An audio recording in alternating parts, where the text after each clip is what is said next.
ಯಾವಾಗ ನಿನ್ನ ಅತಿಯಾದ ನಿರೀಕ್ಷೆಗಳು ಅಂತ್ಯವಾಗುತ್ತದೆಯೋ ಅಲ್ಲಿಂದ ನಿನ್ನ ನೆಮ್ಮದಿ ಆರಂಭವಾಗುತ್ತದೆ. Very good morning all. ಇದು ನನ್ನ ಥರ್ಸ್ಡೇ ಮಿನಿ ವ್ಲಾಗ್. ಥರ್ಸ್ಡೇ ಆಗಿತ್ತು. ನಮ್ಮ ಮನೆಯಲ್ಲಿ ತಿಂಡಿ ಅಕ್ಕಿ ರೊಟ್ಟಿ ಮತ್ತು ಹೆಲ್ದಿ ಹುರುಳಿಕಾಳು ಪೌಡರ್ ಗೊಜ್ಜು. ಇಂದಿನತ್ತೆ ತಿಂಡಿ ತಿಂದು ಆಫೀಸ್ಗೆ ಹೊರಟೆ. ಆಫೀಸಿಗೆ ಬಂದಮೇಲೆ ರಿಕ್ವೈರ್ಮೆಂಟ್ ಗೊತ್ತಾಯಿತು, ಡಿಪ್ಲೊಮೊ ಇಂಜಿನಿಯರ್ ಅಂತ.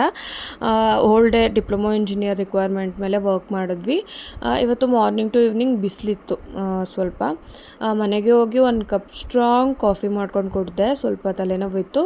ಹಾಲಿಗೆ ಎಷ್ಟು ಬೇಕೋ ಅಷ್ಟು ಸಕ್ಕರೆ ಹಾಕ್ಕೊಂಡು ಕುದಿಸಿ ಆಫ್ ಮಾಡಿ ಕಾಫಿ ಪೌಡರ್ ಹಾಕಿ ಒಂದು 2 ಮಿನಿಟ್ಸು ಪ್ಲೇಟನ್ನು ಮುಚ್ಚಿ ತೆಗೆದು ಅದನ್ನು ಮಿಕ್ಸ್ ಮಾಡಿ ಸೋಸ್ಕೊಂಡು ಕುಡಿದ್ರೆ ಸ್ವಲ್ಪ ಟೇಸ್ಟಿಯಾಗಿರುತ್ತೆ. ನಾನು ಯಾವಾಗಲೂ ಇದೇ ಥರ ಮಾಡಿಕೊಂಡು ಕುಡಿಯೋದು ಕಾಫಿನ. ನನ್ನ ಚಾನಲನ್ನು ಸಬ್ಸ್ಕ್ರೈಬ್ ಮಾಡಿ, ಎಲ್ಲ ವೀಡಿಯೋಸನ್ನು ನೋಡಿ, ಲೈಕ್ ಮಾಡಿ, ಶೇರ್ ಮಾಡಿ, ಕಮೆಂಟ್ ಮಾಡಿ, ಸಪೋರ್ಟ್ ಮಾಡಿ. Thank you all.